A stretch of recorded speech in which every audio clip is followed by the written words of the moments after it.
Con Erika, Erika Martínez. Ah, bueno, Erika. Es que, Bueno, dime, dime. no, profe, sino que me ha tocado que reiniciar otra vez el computador, entonces por eso la entrada se me demoró. ¿Dónde, dónde estás? ¿Tú eres de Cartagena? ¿Cómo? ¿Estás en Cartagena o en dónde estás? No, no, soy de Buenaventura. Ah, ok. No, no, no hay ningún problema. Mira, ustedes tienen que entregar una evidencia, ¿cierto? Entonces, tienen que pensar en una situación problemática como tema central de lo que van a hacer para ser tratado en un video, pero lógico, primero tienen que escribir como el argumento, ¿sí? A manera de ensayo escriben, de ahí, pues ese ensayo, ese escrito también lo deben entregar, pero eso les sirve como herramienta para hacer un videíto, un video corto de minuto y medio, máximo 2 minutos, ¿de acuerdo? Eh, como que traten con este video de impactar a los receptores, ¿sí? Desde el componente comunicacional. El tema central, pues ustedes ya lo saben, que es la comunicación como expresión humana, ¿de acuerdo? Y el cuarto punto es como un resumen de todo del proceso que hicieron. ¿Entendido?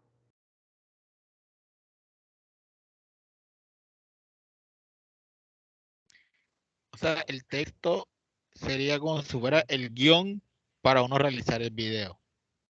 De acuerdo, es como el guión ese le sirve como soporte para lo que ustedes van a hacer en imágenes, en video. Por supuesto, ese texto lo anexan, ¿no? El territorio. Profe, qué pena una pregunta. Dime. Entonces, pues el video se adjunta en la misma evidencia que se adjunta el guión. O sea, no son tareas distintas, son en la misma evidencia. Son distintas.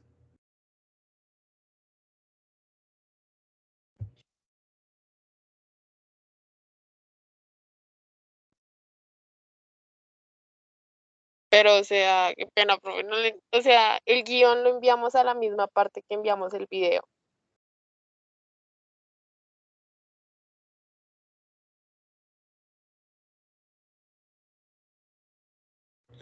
Mira, hay dos links para las evidencias. Uno para el escrito y el otro para el video. Pero los dos hacen parte del mismo componente. Ah, ok, profe, qué pena, ya le entendí, muchas gracias. Con mucho gusto. Bueno, ¿quién no ha entendido cómo se entrega esta evidencia?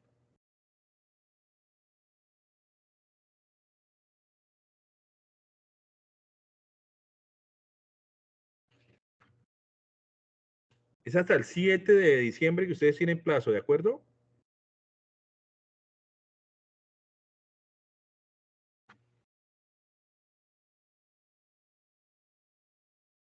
Profe, entonces la evidencia trata de cualquier situación problemática, pero de lo que nosotros queramos o cómo.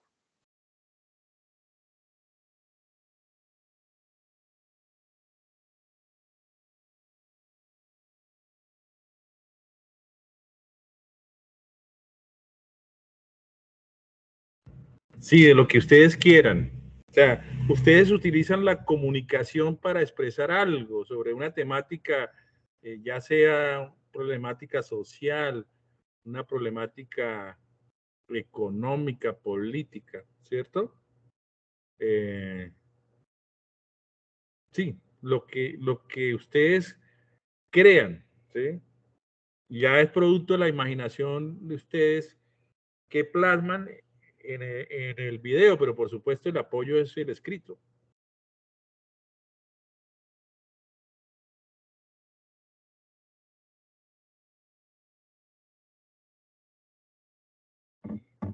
Bueno, y como una manera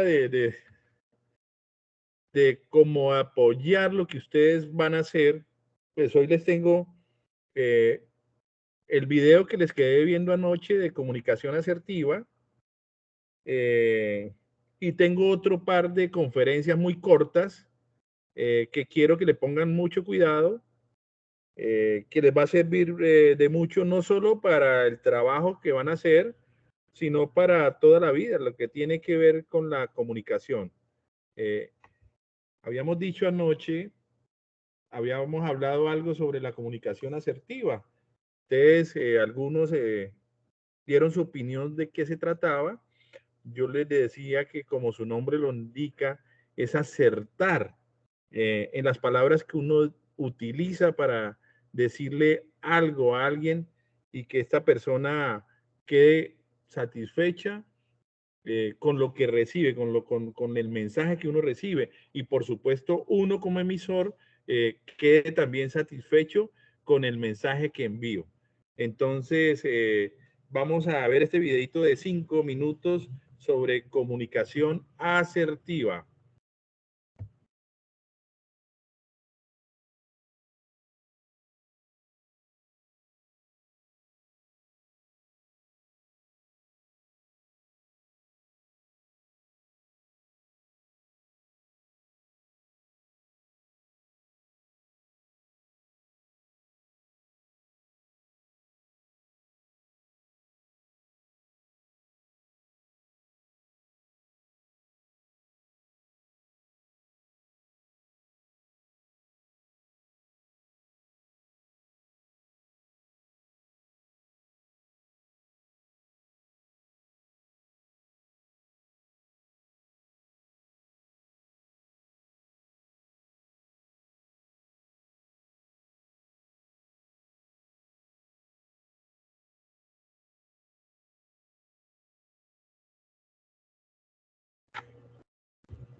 Soy Estrella Montorio. ¿Escuchan? Soy catedrática de lengua española en la universidad.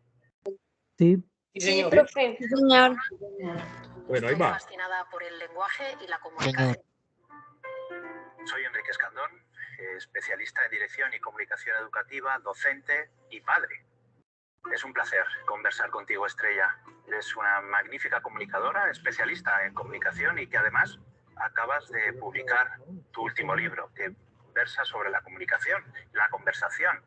¿Cómo nos define la conversación? ¿Cómo es de importante la conversación? Bueno, en primer lugar, yo estoy encantada de estar aquí hoy contigo, Enrique. Gracias por esa gentil presentación. Y fíjate lo que estamos haciendo tú y yo en este momento, ¿no? Estamos conversando. La conversación es un hilo que teje nuestras vidas desde que nos levantamos por la mañana y saludamos a las personas con quienes convivimos hasta que damos las buenas noches a esas personas por teléfono o en directo. Si lo pensamos, si lo piensas, desde que nos levantamos hasta que nos vamos a dormir, nuestra vida está pespunteada por conversaciones. Es a través de las conversaciones como educamos a nuestros niños, es a través de las conversaciones como seducimos a los demás, construimos una pareja, construimos una relación de grupo, familiar, por ejemplo, o organizativa. No podemos cooperar entre nosotros de una manera efectiva si no es a través de la conversación. Incluso para, no sé, enviar al ser humano a la luna necesitamos estar en conversación para podernos transmitir esos conocimientos. De tal manera que llegamos a la conclusión de que la conversación es probablemente uno de los mecanismos humanos más importantes para nuestra satisfacción personal, para nuestra realización, para conseguir los logros que queramos proponernos y para ser más felices, seguramente. Una de las cosas que me gusta explicar cuando me preguntan sobre la conversación es el hecho de que sobre la conversación, que parece tan natural, tan espontánea, en realidad hemos reflexionado muy poco. Y esto, a estas alturas del siglo XXI, resulta un tanto sorprendente, porque los seres humanos tenemos una serie de automatismos que nos llegan biológicamente. Por ejemplo, somos bípedos, tenemos una respiración pulmonar. De igual modo, en tanto que seres vivos, tenemos una necesidad de alimentarnos. Y porque somos seres vivos y porque somos primates y porque somos de la especie Sapiens sapiens, además tenemos una capacidad genética para articular un lenguaje, ese lenguaje que llamamos articulado, que es el lenguaje humano. Es decir, el lenguaje no deja de ser uno de los automatismos que nos definen como especie. Ahora bien, en los últimos años hemos ido asistiendo a una reflexividad colectiva sobre esos automatismos. Por ejemplo, ahora empezamos a saber muchas cosas sobre la respiración, ¿no? Es decir, tú en tu colegio, cuando hacéis clases de canto, cuando algún niño se pone nervioso, le decimos respira de esta manera, ten una bolsa. Si hacemos canto aprendemos las diferencias entre respiración pulmonar, diafragmática, etcétera. ¿Qué decir si uno va a dar a luz o acompaña a alguien a los cursos, ¿verdad? Preparto. Así que la respiración ha dejado de ser algo sobre lo que no sabemos nada, sino que practicamos de manera automática.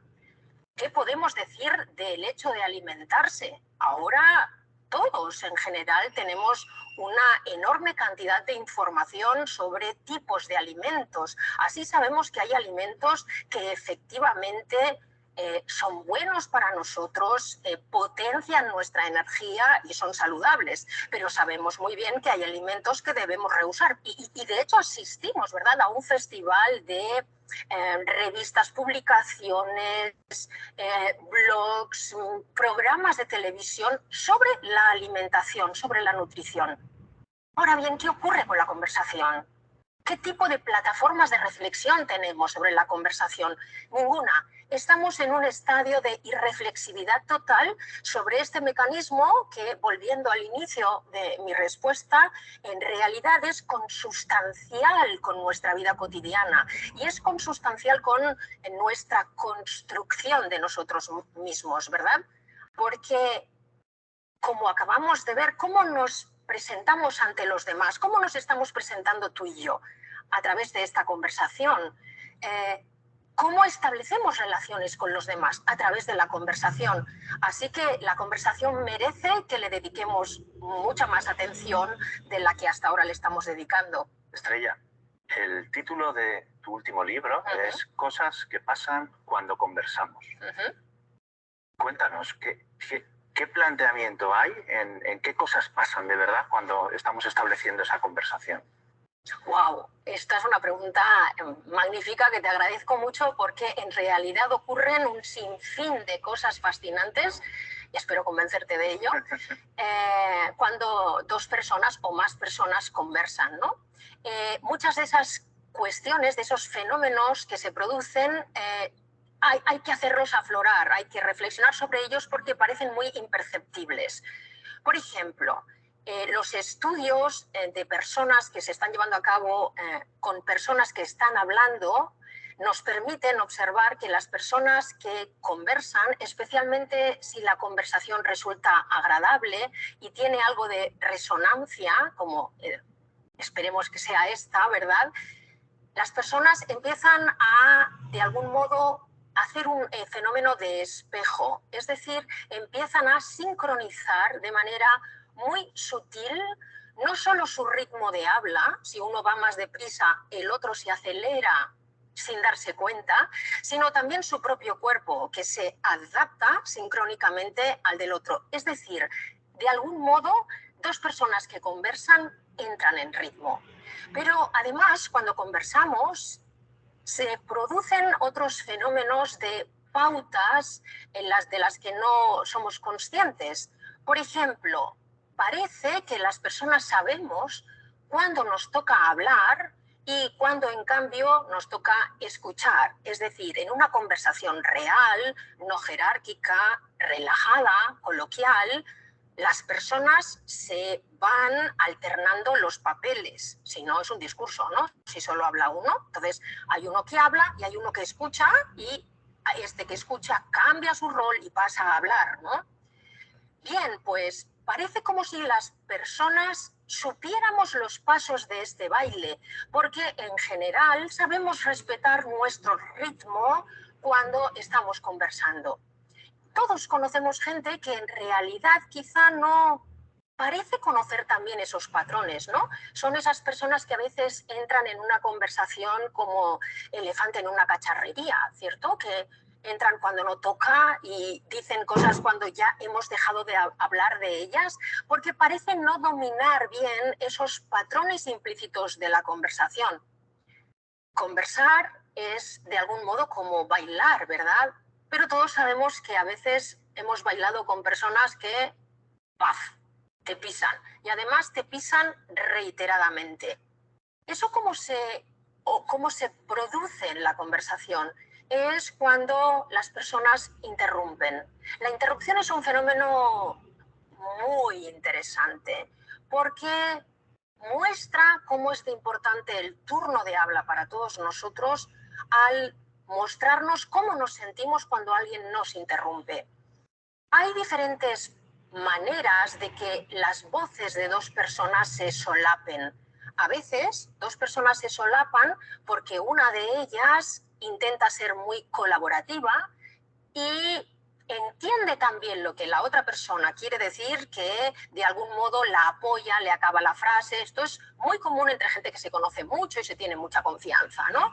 Por ejemplo, una amiga me está contando que su novio, pues, oye, ya está bien, siempre estamos igual, estamos discutiendo siempre, y yo le digo, sí, chica, todos los hombres son iguales, ¿no? Entonces, de algún modo, le acabo, antes de que ella acabe de hablar, yo sumo mi voz sobre la suya, pero fijémonos que mi intención no es robarle el turno, no es empezar a hablar yo para decir, pues yo te voy a contar yo ahora, no.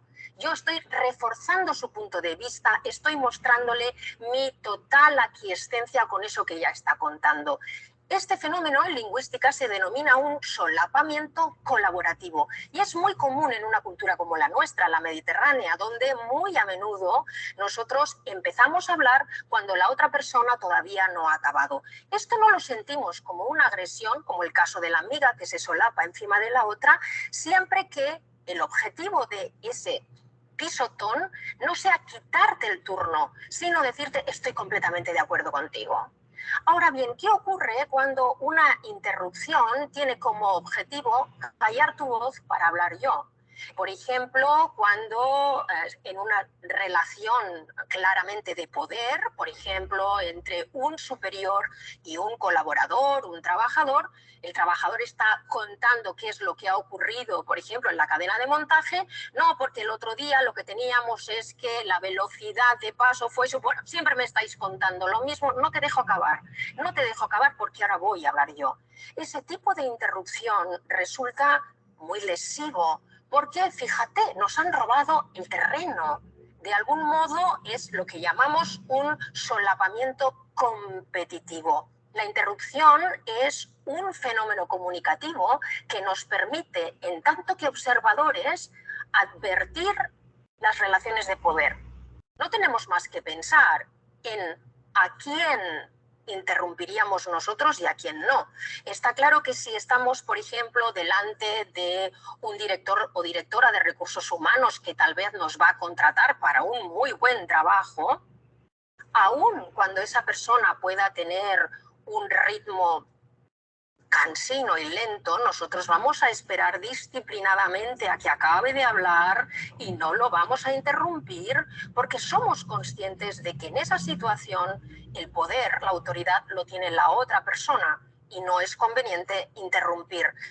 Es, por lo tanto, un fenómeno que dista mucho de ser solo un intercambio de sonidos al mismo tiempo, sino que tiene, como estamos viendo, repercusiones psicológicas, sociales. Nos dice mucho. Nos dice también, por ejemplo, que la interrupción se produce con muchísima mayor frecuencia en los espacios públicos cuando la persona que está hablando es una mujer.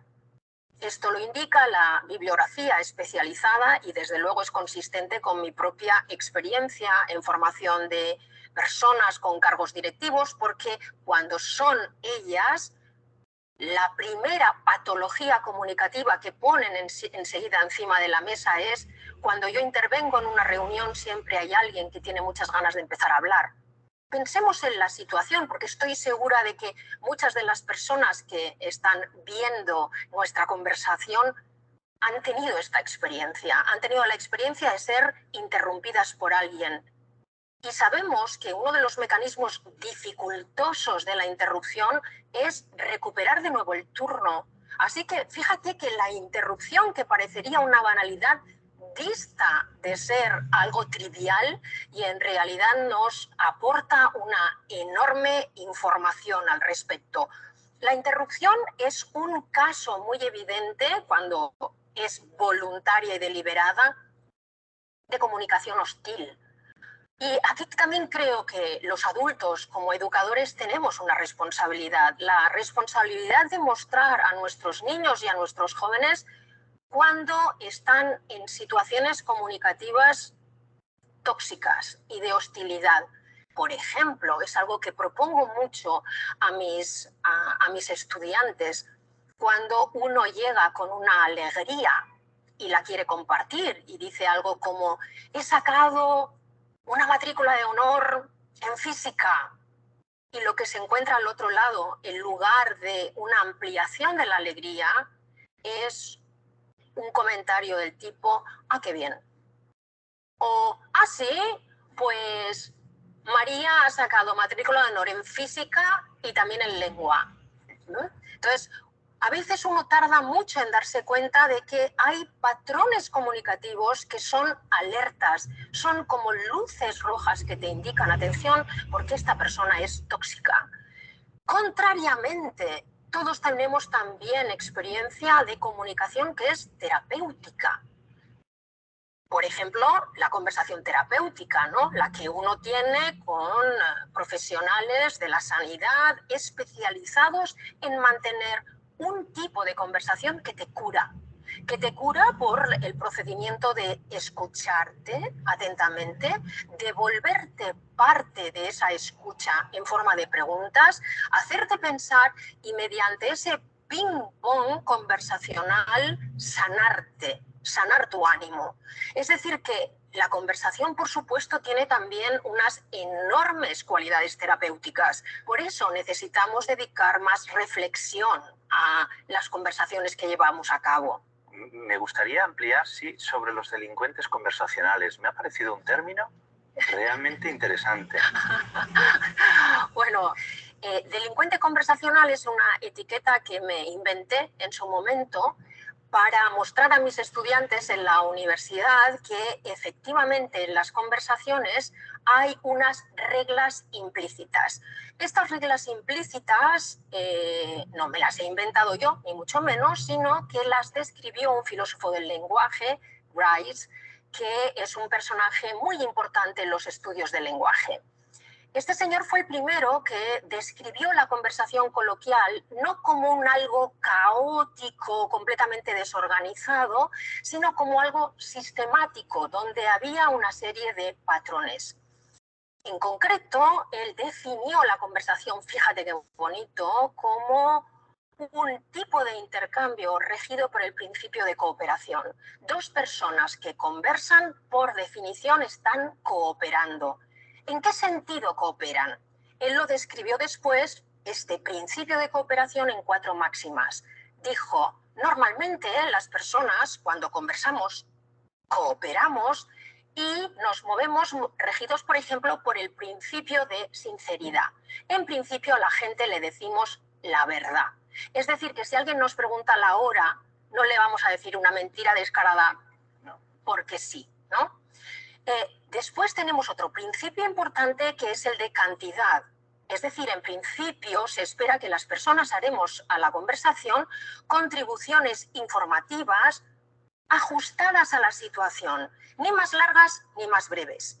Hay otro principio que es el de relación y es: por favor, incorpórate a la conversación hablando del tema del que se está hablando.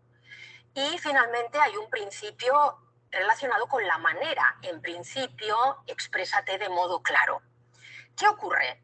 Que todos sabemos que hay gente que viola alguno de estos principios, ¿no? Por ejemplo, todos sabemos que hay gente que nos miente. Y esto es muy interesante, les hago mucho reflexionar a los estudiantes sobre, por ejemplo, el poder del lenguaje y cómo nos hiere el hecho de que alguien falte a la verdad, sobre todo si ese alguien es alguien a quien nosotros tenemos afecto, ¿no? Entonces, ese sería un delincuente conversacional. Alguien que no respeta el principio de calidad, el principio de sinceridad. Pero también son delincuentes conversacionales esas personas que dan mucha más información de la que se espera en la situación dada. Que uno los saluda por la mañana, ¿qué tal? ¿Cómo estás? Y esperas una respuesta protocolaria, te sueltan un rollo de 10 minutos sobre sus males, los problemas que han tenido desde casa hasta llegar al trabajo, etcétera, ¿no? Fíjate que además es muy divertido, en la lengua coloquial tenemos un gran número de expresiones para calificar a ese tipo de delincuentes conversacionales, ¿no? Son los palizas, los rolleros. Después hay gente que también viola el principio de manera y que no habla de manera clara, que dice, pero ¿qué está diciendo esta persona ahora, no? Muy a menudo solemos decir, ¿verdad?, que los políticos a veces parecen especializados en violar este principio que indica intente ser claro cuando habla, ¿no? Lo mismo ocurre con el principio o máxima de relación y es el que indica haga usted aportaciones a la conversación que tengan que ver con el tema de la conversación. Todos sabemos que hay gente que se va por los cerros de Úbeda, que uno se pregunta, ¿esto a qué viene? Entonces, cuando notamos que alguien está haciendo algo raro, esto es lo interesante. Entonces es porque hay una manera esperable y esperada de que las cosas se hagan. Luego hay una norma, aunque esa norma sea implícita, ¿no? Entonces, el concepto o la etiqueta de delincuente conversacional que ha tenido un cierto éxito es el que podemos aplicar a esas personas que no respetan una de esas submáximas y que nosotros percibimos que efectivamente están haciendo cosas raras o que nos están largando un rollo o que están siendo muy lacónicos en una situación en la que esperaríamos más información o que nos están diciendo una media verdad o una mentira o que nos están diciendo algo que no viene absolutamente para nada al caso. Eso es así porque hay personas que o no quieren conocer la existencia de esos principios, quizá porque eso es gente muy ensimismada e incapaz de advertir cuál es la reacción de los demás cuando ellos intervienen en una conversación, o bien a veces quizá por desarreglos neurológicos, ¿no? Es decir, hay un personaje que mis estudiantes conocen muy bien, que es el personaje de Sheldon Cooper de Big Bang Theory, ¿no? Este personaje nos ha permitido a los lingüistas poner muchos ejemplos de alguien que no controla estas máximas pragmáticas que indican cómo hay que actuar en una conversación y que las viola por las razones que sean, ¿no? Entonces, fíjate que sí hay unas reglas, que estas reglas son implícitas y que de algún modo también hay un castigo social para la gente que las infringe, porque, por ejemplo, a los palizas en general los rehuimos, ¿no? Así que es bueno, en la medida de lo posible, respetar esas normas y enseñar a nuestros niños a que esas normas no están ahí o no se ha consensuado de manera universal, aunque hay diferencias culturales en el respeto a unas y a otras, pero no están porque sí. Es porque la conversación es, por definición, un acto de cooperación y hemos de poner de nuestra parte para cooperar en una conversación. En los medios de comunicación muchas veces vemos que el principio de la conversación, de tener una escucha de la otra parte, no existe. Yo a veces en nuestras aulas, cuando los docentes estamos trabajando en las etapas tempranas del aprendizaje del lenguaje, trabajamos mucho una faceta que es la escucha activa. Es curiosa, es decir, la escucha debería de ser siempre activa y nos damos cuenta que no lo es, ¿no? Entonces, ¿cómo es de importante la capacidad de escuchar al otro en una conversación? Bueno, en primer lugar quiero felicitarte por el hecho de que como docente hayáis reflexionado sobre la importancia de que los niños aprendan a escuchar, porque eso es un aprendizaje, además. O sea que muy bien haberlo puesto en la agenda educativa, es importantísimo. El lenguaje es una capacidad humana, yo te he dicho más biológica, vamos a decir prácticamente automática, es decir, cualquier individuo del planeta Tierra, por aislada que sea la tribu en la que habita, habla. Ahora bien, las reglas de la conversación se aprenden, no son automáticas.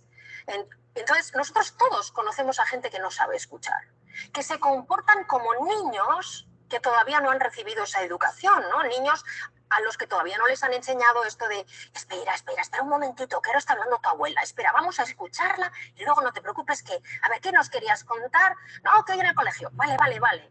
Cuando acabe tu abuela, entonces, venga, cuéntanos. Es decir, que aprendan a no pisar el turno del otro y aprendan a guardarse sus temas, sus contribuciones para el momento en el que puedan intervenir.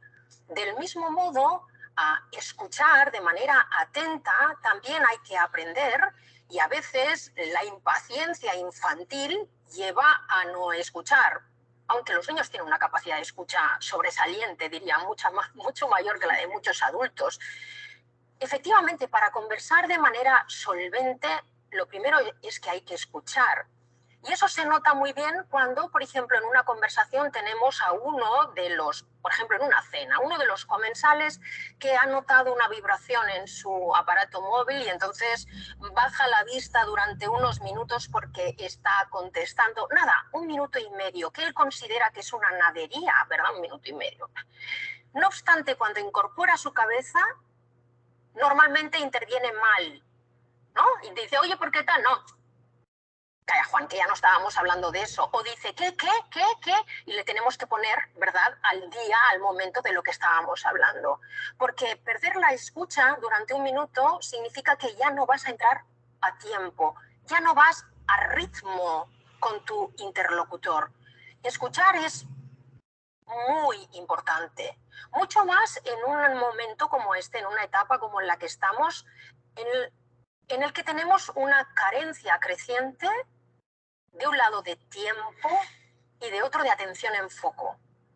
Para escuchar a alguien de verdad necesitamos dedicarle un cierto tiempo y necesitamos dedicarle nuestra atención. Muchos profesionales, cuando estoy trabajando con ellos, me dicen, bueno, yo escucho. Bueno, tú escuchas, pero además estás escribiendo en el móvil. O sea, no. Entonces, naturalmente, bueno, sí, porque yo puedo hacer 2 cosas al mismo tiempo. Yo siempre les pongo el mismo ejemplo. Vamos a ver, tú vas a consultar a un especialista gastrointestinal porque tienes un problema que nadie te averigua. Te han recomendado al mejor especialista de España. Conseguir una visita es muy complicado y vale un pastón. Tú entras en su despacho y él te dice, buenas tardes, dígame qué le pasa, y se pone a mirar su móvil. ¿Cómo te sientes? A todo el mundo, hombre. Y me vienen a decir algo así como, hombre, si estoy pagando, me tendrá que escuchar, ¿no? O sea que si eres consciente de que tú quieres que en algunas ocasiones la atención de la otra persona esté puesta en ti y que percibes que si su atención está compartida, no te está dedicando toda la atención que tú en ese momento querrías. Así que es muy importante aprender a escuchar a nuestros niños, que nuestros niños aprendan qué significa escuchar, estar presente realmente en una comunicación, en una conversación, y cómo vamos retroalimentando a la otra persona para alimentarla, para cebar juntos de alguna manera esa caldera común que es una conversación, ¿no? Porque no se trata de estar tampoco inmóvil, silente frente al otro, eso no es escuchar. Escuchar tiene que ver con devolver también estas señales en las que uno indica mediante el cuerpo o mediante el lenguaje verbal que está escuchando. Y de hecho, la gente que sabe escuchar realmente bien tiene también la capacidad de lanzar las preguntas adecuadas para que si hay una inquietud, esa inquietud se rebaje.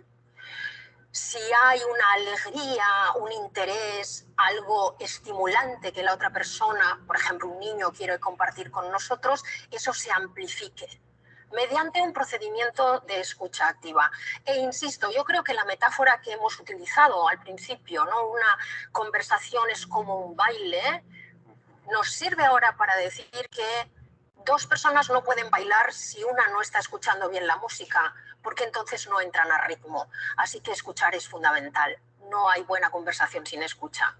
Nos encontramos a veces con alumnos que no saben conversar porque a lo mejor no le hemos dedicado todo el tiempo que necesitaban, ¿no? A lo mejor nosotros como padres no hemos dedicado ese tiempo en casa a tener esa escucha activa con nuestros hijos. ¿Crees importante que en nuestros espacios comunes de ocio, de tiempo en casa, conversemos con nuestros hijos, le demos aún mayor tiempo, que yo creo que es algo que hemos perdido con respecto a generaciones anteriores? Es esencial. Es esencial. Es decir, no podemos seguir diciendo algo así como los jóvenes no saben conversar, los niños de ahora no sé qué ocurre. No, no. Lo que hay que preguntarse es qué modelos estamos proviendo a estos niños de cómo se conversa de una manera humana y presente.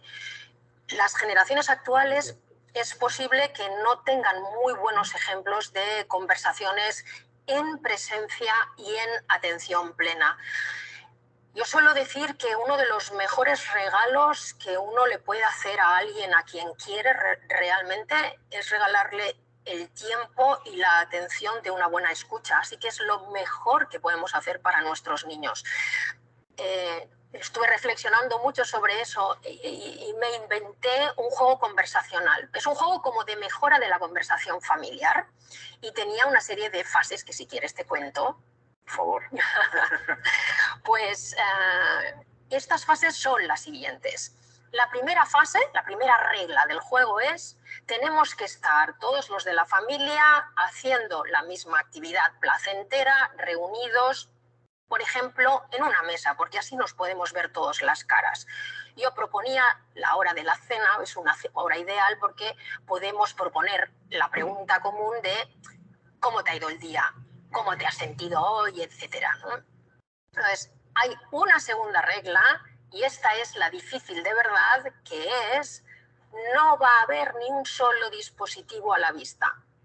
No va a haber teléfonos, no va a haber televisión, no va a haber tablets. Ahí ya empieza, digamos, el reto importante, ¿no? La tercera es: todo el mundo va a participar. Es decir, en las familias, como en cualquier grupo familiar, siempre hay individuos más extrovertidos, con más ganas de hablar, que siempre cuentan cosas, y hermanos, hijos, padres que son más introvertidos, reservados, y que si habla otro ya me parece bien. No, la idea es, no vamos a obligar a nadie, pero sí vamos a incentivar a todo el mundo para que participe. ¿Y a ti qué te parece?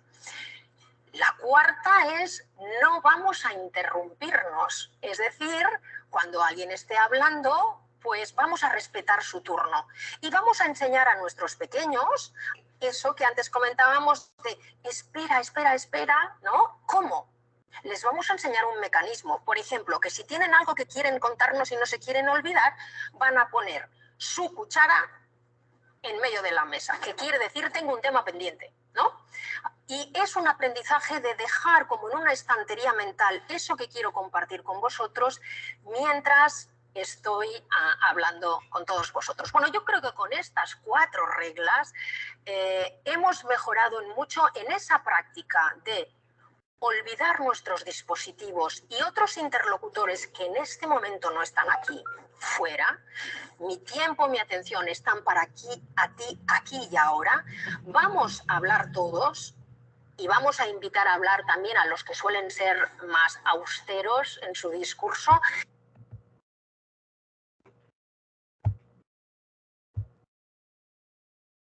Bueno, quería compartirles una parte de esta conferencia magistral, que la verdad es más extensa, es de 1 hora y 10 minutos.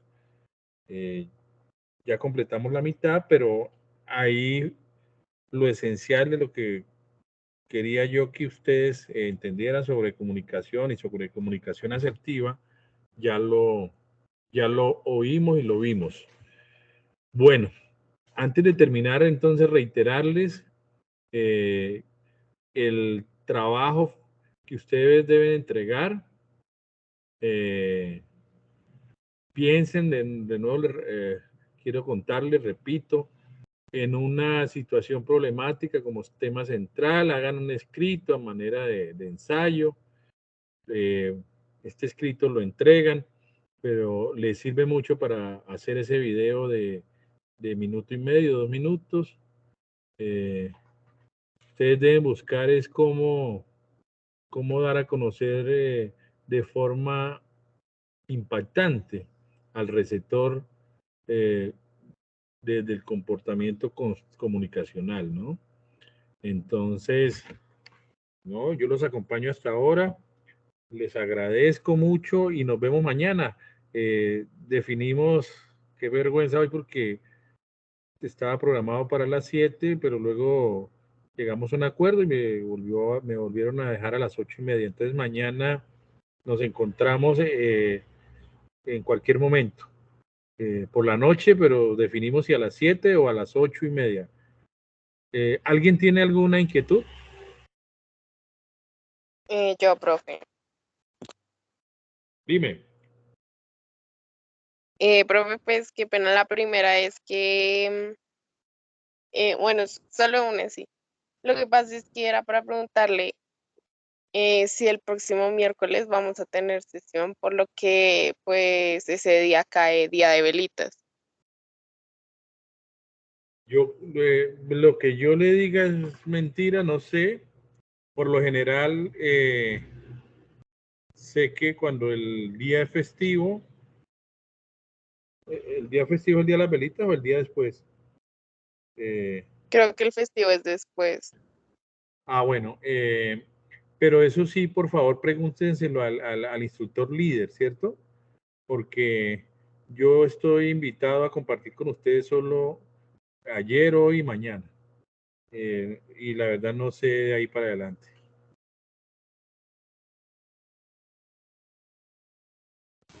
A ver, comentó un poquito tarde. Tú estás dejando un taller y el día plazo es hasta mañana o hasta cuando está habilitado. De pronto se ha dejado alguna evidencia pendiente que escucho de un video. Sí, la evidencia esa va, hay plazo hasta el 7 de diciembre para que la suban a territorio.